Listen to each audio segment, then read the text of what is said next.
Hello, good morning, all of you dear students. Lalit Pariyar from are के memorial school Sojat road. अपन ने last video में ए sexual फिर sexual के अंदर मेल और फीमेल्स के ऑर्गन्स के बारे में, मैच्योरेशन साइकिल के बारे में नॉर्मली पढ़ा था। अब अपन प्रोसेस कैसे होता है मेल के अंदर, कैसे होता है फीमेल्स के अंदर, स्ट्रक्चर्स के माध्यम से जानने की कोशिश करेंगे। ये अपना पार्ट हो जाएगा, रिप्रोडक्शन का फोर्थ पार्ट हो जाएगा। अब देखिए, अपन सबसे पहले फीमेल्स के बारे में, फीमेल रिप्रोडक्टिव सिस्टम को स्ट्रक्चर्स के माध्यम में समझने की कोशिश करेंगे। देखिए, फीमेल्स के अंदर पार्ट्स होते हैं टेस्टिस, टेस्टिस के बाद होता है वेस्ट डिफरेंस, वेस्ट डिफरेंस के बाद पार्ट्स होता है जिसको बोलते हैं प्रोस्टेस्ट ग्लैंड,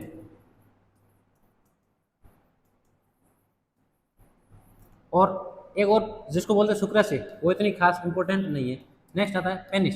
ये इसके सामान्य क्या हो गए, ऑर्गन्स हो गए।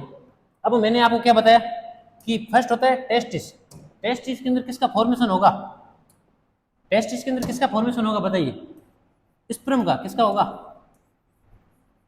तो ध्यान में, स्पर्म का जो फॉर्मेशन होगा वो कहाँ होगा, टेस्टिस के अंदर। स्पर्म का जैसे ही टेस्टिस के अंदर फॉर्मेशन हो जाएगा, फिर स्पर्म का आपको 2-3 पॉइंट्स पता होने चाहिए कि स्पर्म का जो ड्यूरेशन होता है, यानी जो टाइमिंग होती है, वो ओनली फॉर होती है 20 मिनट। कितनी होती है, 20 मिनट।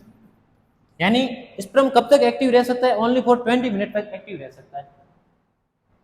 इसके अंदर मैंने और हार्मोन बताया, टेस्टोस्टेरोन हार्मोन का क्या होगा, सिक्रेशन हो गया। नेक्स्ट अपन पढ़ते हैं वेस्ट डिफरेंस। वेस्ट डिफरेंस के अंदर क्या होगा, स्पर्म का ट्रांसफर हो जाएगा। अब देखिए, मैं आपको डायग्राम के माध्यम से समझाने की कोशिश करता हूँ।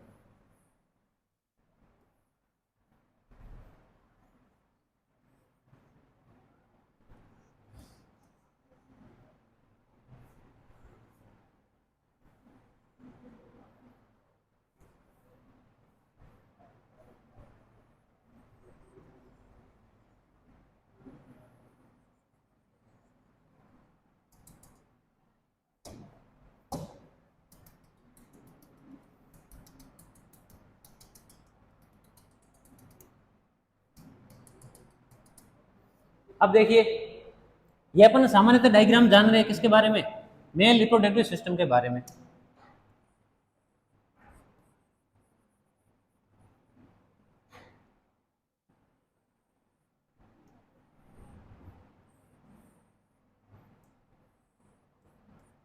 अब देखिए, मेल रिप्रोडक्टिव सिस्टम के अंदर अपन पढ़ने से पहले अपन इसकी स्ट्रक्चर देखते हैं। ये क्या है, ओवेरी है। क्या है, ओवेरी। ओवेरी के बाहर एक परत पाई जाती है जिसको बोला जाता है एपिडिडमिस। क्या बोला जाता है, एपिडिडमिस। इसको बोलते हैं वेस्ट डिफरेंस। और ये स्ट्रक्चर होती है जिसको बोला जाता है पेनिस, और इसको बोलते हैं अपन यूरेथ्रा। ये सब स्ट्रक्चर के बारे में अपन ने जान रखा है, लेकिन प्रोसेस होना बहुत जरूरी है। अब देखिए, यहाँ पे एक ग्लैंड पाई जाती है जिसको बोला जाता है प्रोस्टेस्ट ग्लैंड। क्या बोला जाता है, प्रोस्टेस्ट ग्लैंड।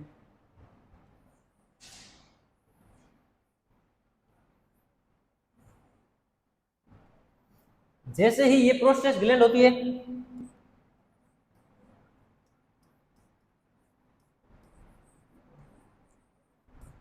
अब देखिए, अब मेल के अंदर क्या होगा, जैसे ही स्पर्म का फॉर्मेशन हो जाएगा, स्पर्म का फॉर्मेशन कहां से होगा, इनसे, कहां से, टेस्टिस से हो जाएगा। टेस्टिस से जैसे स्पर्म का फॉर्मेशन हो जाएगा, वो कहां से निकलेंगे, इस वेस्ट डिफरेंस के माध्यम से कहां चले जाएंगे, पेनिस तक चले जाएंगे। ये तो इसका फर्स्ट काम हो गया, किसका, ओवेरी का, सॉरी किसका, टेस्टिस का काम हो गया। किसका, टेस्टिस का। ये हो गया टेस्टिस का काम। और इसका जो बाहर परत पाई जाए इसको बोल रहे एपिडिडिमिस। ये फर्स्ट हो गया स्पर्म का फॉर्मेशन। सेकंड के अंदर क्या होगा, ये पाई जाती है किडनी। क्या होती है, किडनी। अब देखिए, किडनी के माध्यम से किसका फॉर्मेशन होगा, यूरिन का। तो ध्यान रखना, स्पर्म और यूरिन दोनों ही एक ही माध्यम से जाती है जिसको बोलते हैं यूरेथ्रा। तो अब आपका सवाल होना चाहिए कि सर कब स्पर्म जाएगा और कब यूरिन जाएगा। तो देखिए, इन दोनों को डिफरेंस करने के लिए, इन दोनों को मैनेज करने के लिए एक ग्लैंड पाई जाती है जिसको बोला जाता है प्रोस्टेस्ट ग्लैंड। कहां पाई जाती है, वेस्ट डिफरेंस और पेनिस के लास्ट पार्ट्स पर पाई जाती है। अब देखो, जैसे ही इधर किडनी से यूरिन आएगा तो क्या नहीं जाएंगे, स्पर्म नहीं जाएंगे। और जब इधर से टेस्टिस से स्पर्म जाएंगे तो क्या नहीं आएगा, यूरिन नहीं आएगा। यानी इन दोनों प्रोसेस को मैनेज रखने वाली ग्लैंड्स होती है, उसको क्या बोलते हैं, प्रोस्टेट ग्लैंड। लेकिन जब ये प्रोस्टेट ग्लैंड क्या हो जाती है, डैमेज हो जाती है, यहाँ इसके अंदर किसी भी प्रकार की क्षत विक्षत या डिजीज हो जाती है, तब क्या होगा, ये प्रोस्टेट ग्लैंड काम नहीं करेगी। और जब प्रोस्टेट ग्लैंड वर्क नहीं करेगी तो क्या कंट्रोल नहीं होगा, स्पर्म भी फॉर्मेशन हो जाएगा, यूरिन का, दोनों का साथ में फॉर्मेशन हो जाएगा। और जब ये धीरे धीरे बढ़ जाता है तो ये इस डिजीज का टाइप्स ले लेता है, जिसको बोला जाता है प्रोस्टेट कैंसर। और ध्यान रखना, जब स्पर्म का फॉर्मेशन बिना कंट्रोल के होता है तो उसके अंदर, ह्यूमंस के अंदर क्या होता है, धीरे धीरे एनर्जी लेवल क्या होता है, डाउन होना स्टार्ट हो जाता है और लोगों में प्रोस्टेट कैंसर होना शुरू हो जाता है। ये आज की मेल्स के अंदर बहुत कॉमनली समस्या है। और ये होता है यूरेथ्रा, जिसके अंदर किसका, स्पर्म का और किसका, यूरिन का, दोनों का फॉर्मेशन होता है। और पेनिस से क्या होती है, मांसल स्ट्रक्चर होती है। ये अपन ने सब सामान्य पढ़ा। अब एक और प्रोसेस होता है जिसको अपन ने सुना होगा, पुरुष नसबंदी। पुरुष नसबंदी को बोला जाता है वेस्कोटोमी या वेसेक्टोमी। अब देखिए वेस्कोटोमी क्या होता है, देखिए वेस्कोटोमी वर्ड होता है जिसको बोलते हैं पुरुष नसबंदी। अब देखिए वेस का मतलब क्या होता है, वेस डिफरेंस, वेस्कोटोमी, टोमी का मतलब क्या होता है, उसको क्या करना ना, बंद कर लेना या कट कर लेना। तो देखिए वेस को कट करना क्या कहलाएगा, वेस्कोटोमी। अब देखिए वेस है, यहाँ वेस डिफरेंस है, अब जिसके, जब इसके अंदर अपन क्या कर लेंगे, कट कर देंगे, तो क्या हो जाएगा, वेस क्या हो जाएगी, क्लोज हो जाएगी। यानी ये वेस क्या नहीं कर पाएगी, स्पर्म को नहीं ले जा पाएगी या स्पर्म को ट्रांसफर नहीं कर पाएगी, कहां तक, पेनिस तक। जब स्पर्म ही नहीं जाएंगे तो क्या फर्टिलाइजेशन होगा, नहीं होगा। तो ध्यान रखना, जब पुरुष के अंदर नसबंदी कर लेते हैं उसको बोलते हैं वेस्कोटोमी, और यहां से फिर क्या नहीं जाएंगे, स्पर्म नहीं जाएंगे। लेकिन आपका सवाल होना चाहिए कि सर स्पर्म तो नहीं जाएंगे लेकिन स्पर्म का फॉर्मेशन तो होगा, तो बिल्कुल यस होगा। स्पर्म का फॉर्मेशन तो टेस्टिस के अंदर स्पर्म तो बन ही रही है। देखिए ये टेस्टिस है, टेस्टिस के स्पर्म बन रहे, लेकिन स्पर्म को जो ले जाने वाली ट्यूब है या जो स्पर्म को ट्रांसफर करने वाली ट्यूब है उसको अपन ने क्या कर दिया, कट कर दिया। तो ध्यान रखना, ऐसे पुरुषों के अंदर जब नसबंदी हो जाती है स्पर्म का फॉर्मेशन होता है, ध्यान रखना, वो बांझ या स्टेराइल नहीं होते, स्पर्म बन रहे हैं, लेकिन अपन ने उसको अभी क्या कर रखा है, वेसोकोटोमी या इसके वेस्ट डिफरेंस को अपन ने क्या कर रखा है, कट कर रखा है। ये होती है पुरुष नसबंदी। इतना अपन ने सब जाना। इसके बाद एक और फैक्टेबल चीज बता रहा हूँ कि इनके अंदर एक, पुरुष के अंदर हार्मोन निकलता है जिसको अपन बोलते हैं टेस्टोस्टेरोन। क्या बोल रहे हैं, टेस्टोस्टेरोन। अब देखिए टेस्टोस्टेरोन हार्मोन का सिक्रेशन होता है पुरुष के अंदर। ये सबसे ज्यादा सिक्रेशन होता है किसके अंदर, डॉग्स के अंदर होता है, जानना। और सबसे ज्यादा स्मेल आती है इसकी किसके अंदर, डॉग्स के अंदर, जानना। इसलिए आपने कभी देखा होगा जो कुत्ते वगैरह होते हैं कहीं पे क्या करते हैं, अपनी बाउंड्री बना देते हैं यूरिन का सिक्रेशन करके। जब यूरिन का सिक्रेशन हो जाता है तो उनकी क्या बन जाती है, बाउंड्री, क्योंकि उसके यूरिन के अंदर क्या होती है, टेस्टोस्टेरोन की बहुत ज्यादा स्मेल आती है, ध्यान रखना।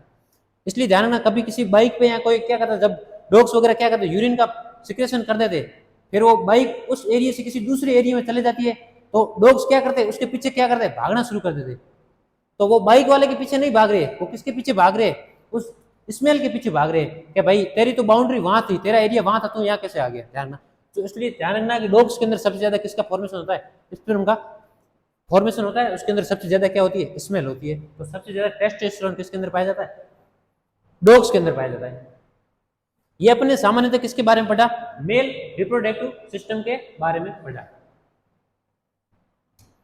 अब अपन नेक्स्ट जानेंगे फीमेल रिप्रोडक्टिव सिस्टम के बारे में।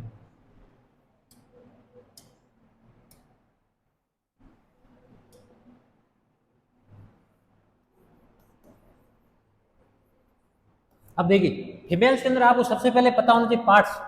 पार्ट्स, फर्स्ट पार्ट होता है ओवेरी, ओवेरी के बाद फिर पार्ट्स आता है जिसको बोलते हैं अंडवाहिनी, या जिसको क्या बोला जाता है, फैलोपियन ट्यूब। क्या बोला जाता है, फैलोपियन ट्यूब। फिर ये स्ट्रक्चर आती है जिसको बोला जाता है यूट्रस, यूट्रस। और यूट्रस के बाद में लास्ट आ जाती है जिसको बोलते हैं वेजाइना। क्या बोला जाता है, वेजाइना। ये सब क्या होते हैं, मेनली पार्ट्स होते हैं, किसके अंदर पाए जाते हैं, फीमेल्स के अंदर। अब अपन इसको क्या करेंगे, स्ट्रक्चर के माध्यम से समझेंगे। ये देखिए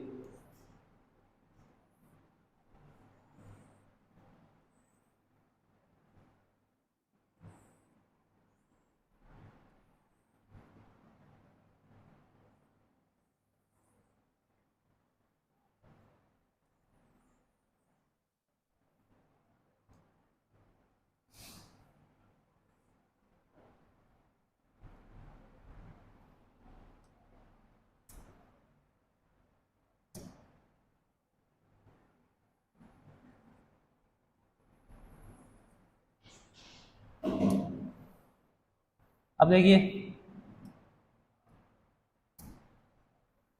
ये किसकी स्ट्रक्चर हो गई, फीमेल्स की। अब ये क्या हो गया, ओवेरी। ओवेरी के अंदर बहुत सारे क्या बनते हैं, ओवम बनते, क्या बनते, ओवम। ये क्या होगा, वेजाइना। ये क्या होगा, यूट्रस। ये क्या होगी, फेलोपियन ट्यूब। इसको अपन शॉर्टकट में बोलते हैं एफटी, फेलोपियन ट्यूब। ये होगी ओवेरी। अब ध्यान रखना, जब क्या होगा, जब क्या करेंगे अपन, क्या करेंगे, सेक्स करेंगे या मैथुन करेंगे, तो सेक्स के अंदर सबसे पहले अपन क्या करते हैं, मेल को सीधा अपन को मेल का मीन्स क्या होता है, स्पर्म। तो देखो मैं सीधा स्पर्म को लेके आ जाता हूँ बिना किसी वेस्टेज के। देखिए अपन लेके आते किसको, स्पर्म को। ये देखिए क्या आ गया है, स्पर्म आया है। अब देखिए स्पर्म कहाँ जाएगा, स्पर्म योनि के रास्ते, यहाँ वेजाइना के वे से कहाँ जाएगा, फेलोपियन ट्यूब के अंदर जाएगा। कहाँ जाएगा, फेलोपियन ट्यूब। देखो अपन को पुरुष से और कोई मतलब नहीं होता, पुरुष का स्पर्म ही है, और जिसके अंदर स्पर्म नहीं बन रहा है तो वो क्या नहीं है, पुरुष नहीं है। फिर ऐसे ही स्ट्रक्चर बॉडी के लेके घूम गए, अपन को मिल गया। अब क्या बन गया, मेल्स के अंदर अपन ने किसको ले लिया, स्पर्म को, स्पर्म। अब वेजाइना का वे से कहाँ जाएगा, फेलोपियन ट्यूब। अब ध्यान रखना, यहाँ पे एक स्ट्रक्चर पाई जाती है जिसको बोला जाता है फिम्ब्रे। क्या बोला जाता है, फिम्ब्रे।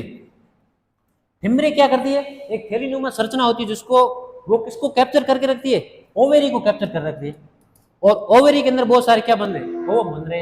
अब जब यहाँ से स्पर्म आ जाएगा और इधर से जैसे ही फिम्ब्रे क्या करेगा, एग को लेके आ जाएगा।